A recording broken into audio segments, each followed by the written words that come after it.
Hey everybody, welcome to Real World Movie Reviews. As always, I'm Wildman Wes. Today we have something pretty interesting for you. So, most of you that have been watching a lot of these videos for the last few years when we do movie reviews, you probably have gotten an inclination that I'm a fan of animation. I've been a fan of anything and everything when it comes to animated films, whether it's from our normal stuff like Disney and Hanna-Barbera, and from other, areas of the norm. But today we're going to be talking about something a little bit different. Something a little more obscure, something a little more racy.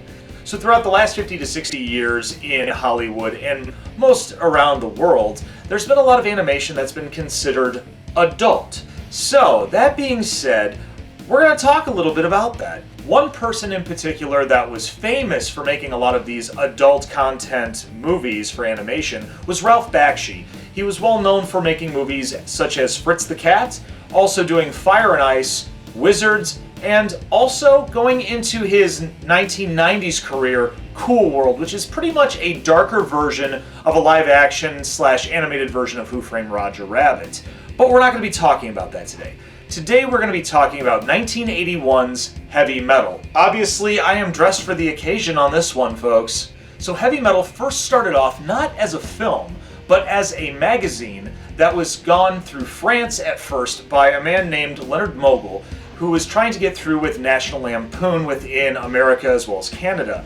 And it started in 1977 through HM Communications, or basically HM Magazine Communications, from 1977 to 1992. Then it would go on to being Metal Mammoth Inc. from 1992 to 2014, and then later on it would go into HM Media from 2014 until present day. These magazines are basically short stories that delve into science fiction, steampunk, a lot of pretty much psychosexual situations. So obviously, as you saw in this disclaimer, kids, get out of the room. We're not going to be, we don't need you right now. We're going to be, this is adults only right now. But I'm treading very lightly on this one when it comes to the content behind me, because with age restrictions, we want to inform the younger audience, but we don't want to give too much away. Like I said, I'm treading very, very lightly. So within the first 4 years after 1977, with National Lampoon, they decided they wanted to make an animated film based on the first 4 years of the magazine's publication. And this was held very, very much in regard with Ivan Reitman, who helped out with National Lampoon as well as John Landis, and had Gerald Potterton direct it, and also had a bunch of people from National Lampoon doing some voiceovers, and we're going to talk about it now.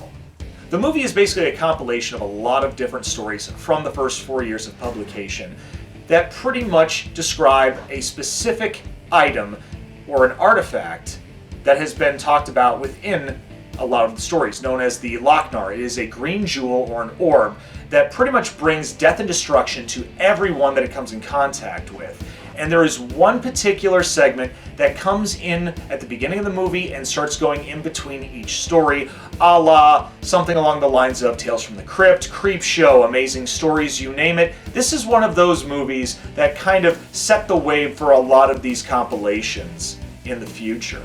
As mentioned before, the first story is named Grimaldi, where an astronaut is coming back to Earth from doing an excavation in outer space and finds the Lochnar to bring to his daughter as a present. Well, unfortunately, like we said before, the Lochnar brings death and destruction. It vaporizes Grimaldi and starts terrorizing his daughter and showing her a lot of different images of what this item has done in other aspects of the universe.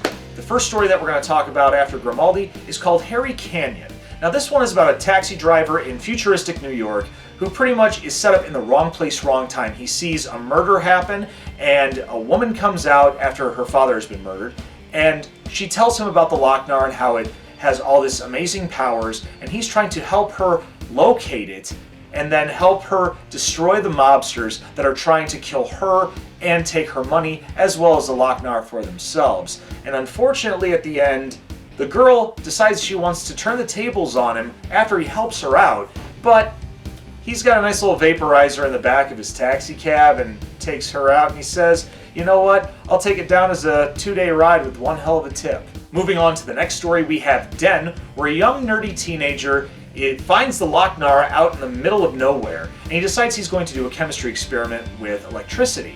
Well, you know how some of these moments go where you shouldn't mess with shit that you don't know what it's about? Well, it sends him to another dimension, where he is dealt with pretty much prehistoric, barbarian-style atmosphere, where they are using the Lochnar to pretty much summon a demon, known as Ulatek. Pretty much Ulatek is this version of Cthulhu, something that's going to bring death and destruction. He finds a woman there named Catherine Wells, who's an astronaut that came from Earth. They start having a little fun of their own. They get captured. There's a man that is basically trying to get the evil queen in this dimension destroyed so he can take over. And pretty much while they're all fighting over the Lochnar, they all get destroyed except for Den and Catherine. He can decide if he wants to take the Lochnar for himself and become ruler of this dimension. But he decides, you know what, I'm just going to fly off with Catherine, and I'm just here, you know, on Earth I'm nobody, but here I'm Den. I can do whatever I want. So that's pretty cool. I like that. Our next story for this movie is Captain Stern. This is about an intergalactic soldier who is on trial for a lot of crap. I mean, seriously, this guy, oof, man, he's the worst of the worst. And while he's on trial, he says he has an angle. He pays off someone named Hanover Fist. He's basically some sort of nobody janitor type that goes in and wants to say a bunch of nice words. Well, before he goes to the stand, he finds the Lochnar in a small marble form. And as he's picking it up and rolling it around on the witness stand, he starts acting a little funny, to the point where he becomes an overgrown beast and decides he's going to destroy everything around him and try to get to Captain Stern and try to rip his head off. But unfortunately for Hanover Fist, he grows back to, or actually he doesn't grow back, he goes back to normal size. Captain Stern's trying to pay him off. He hits an eject button and jettisons him out to space, where he dies. Next up on our story, we have B-17. Now this one's a little bit different because this takes place in World War II while American soldiers are flying over Germany, dropping bombs during the midst of this crazy war that we're dealing with in the 1940s. Most of the crew on this plane get gunned down, but the Lochnar somehow finds its way onto the plane and turns the dead bodies into zombies. Oof, man. Pretty crazy, huh? Oh, it gets crazy. Pilot's being chased around the plane by a bunch of zombies, and when he crash lands onto an island, oh, more zombies come by. And they just pretty much devour him that we know of. You don't really see it, but you know what? It's a good chance this guy's dead. Oh, he's dead. Next up on the list we have So Beautiful and So Dangerous. In this segment, we have a lot of people within the science industry discussing a lot of crazy stuff going on with mutation and a lot of intergalactic problems around Washington. And there's a woman there with the Lochnar out of nowhere in her necklace. It's crazy how that works, but you know what? Hey, someone always finds it. So a group of aliens abduct her onto a ship, and they have a robot friend that is pretty much interested in her and wants to actually have a relationship with her. And while this is going on, the two aliens that are flying the plane are pretty much your standard Cheech and Chong. And they're getting high and flying rather under the influence. And a lot of chaos ensues. Last up on our list, we have the segment known as Tarna. This one is known by a lot of people in pop culture, and we'll get into that in a little while. But in this segment, the Lochnar finds its way onto an active volcano, and when it erupts, all of the lava becomes a poisonous mutation that infects pretty much half of the colonization in a certain area. Pretty much they're known as the Terrakians. And these mutated people go around destroying the rest of that colony, killing everybody, except for one person, Tarna, a female warrior who is hell-bent on seeking revenge on the people that killed her entire race.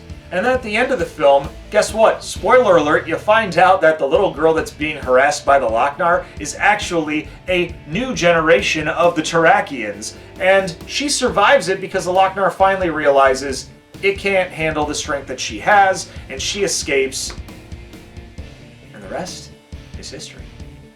Now it's time to talk about things that I like and I don't like about this film. Now, we're just going to move on to things that I don't like just to get it out of the way, because there isn't a whole lot that I don't like about this film, because it really is an interesting piece. There's a lot of good things in there, but the one thing that I would say takes away from this movie, I would say the segment that I really don't care for is So Beautiful and So Dangerous, because most of these segments have to deal with death and destruction. And in this one, it's kind of a cop-out. I think they kind of phoned this one in. It was just more or less just to kind of have some sort of TNA moment where a woman is having some fun with a robot, and then you see some aliens having a little fun of their own. But not to take away from it, it is a funny segment. I think maybe they put it in there because there was so much craziness and so much depressing and dark material going on that I think they needed something a little more lighthearted. So I will commend that for them, but at the same time I have to say, didn't really do it for me. But now it's time to talk about the things that I really like about this, and there is a laundry list about this one. First off, the voice cast, oh my god, we have quite a bit, especially because of National Lampoon. You've got to have the late great Harold Ramis in there. I mean, he does a lot of different voices throughout this. Most people know him as Egon from the Ghostbusters, and he's been a writer, producer, director for things such as, like Stripes, Groundhog Day. I mean, unfortunately, Groundhog Day was kind of one of the moments that he and Bill Murray had some issues, but regardless, Harold Ramis is a legend, and we do miss him terribly. I mean, it's been quite a few years, but at the same time, his legacy lives on, and that's always going to be a plus for me. Other voice actors in this are Eugene Levy. Most people know him as Jim's dad in the American Pie series, and for those in the newer generations with streaming services, he is on the show Schitt's Creek. I've been loving that show. I've been behind in time, but you know what? I've been enjoying it very, very much. We also have John Vernon, the man who is known as Dean Wormer from, oh, guess what? National Lampoon in Animal House. We also have John Candy playing a voice of Den and also the horny robot from So Beautiful and So Dangerous. And then we also have, there's a couple female voices in here.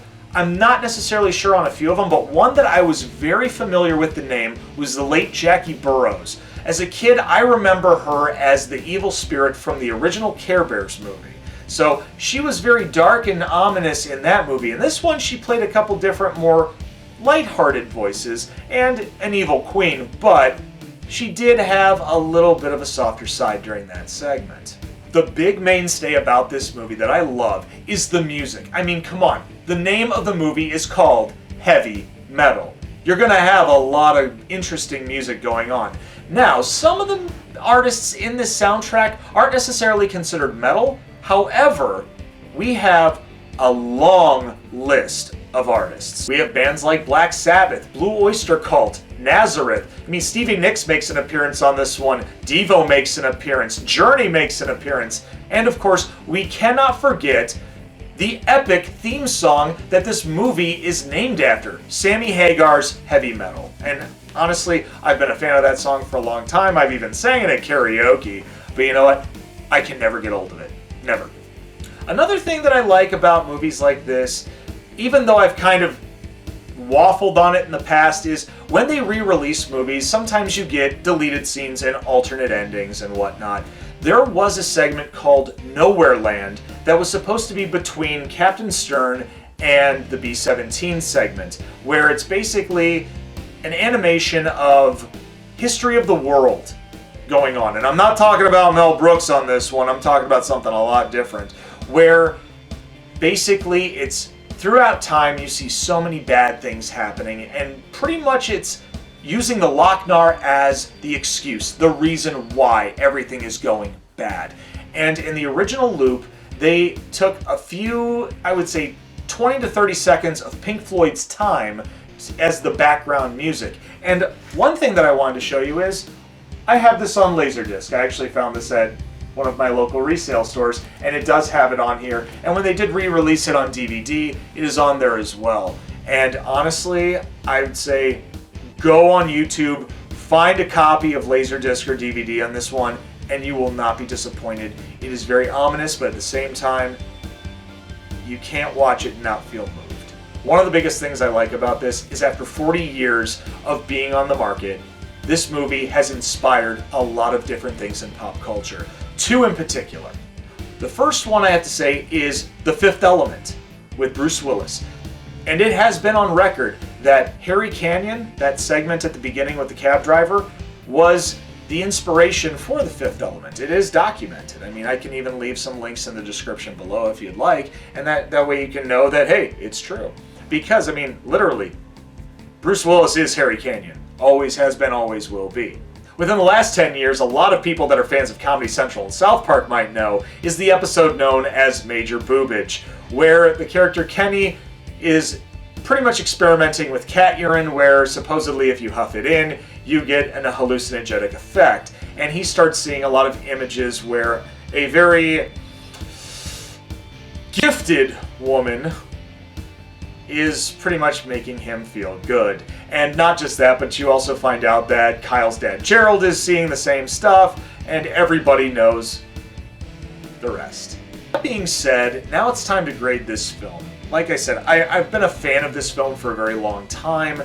I do watch it at least once a year just to kind of get a retrospective, trying to figure out if there's anything that I really do like and what I really don't like. I'm going to go ahead and give this one a B+.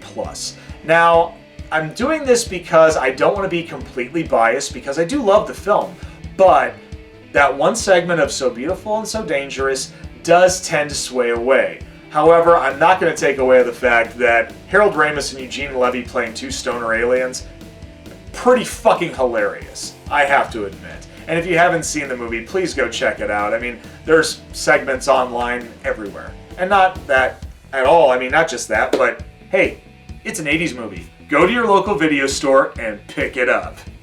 Other than that, we hope you enjoyed this episode. Make sure you like, leave a thumbs up. Yeah, if you didn't like this review, because, you know, there's probably some things in this movie that you don't like. Or maybe you didn't like the fact that I didn't like certain segments. Or maybe you didn't like the fact that I like certain artists that are in the soundtrack. Either way, it's fine.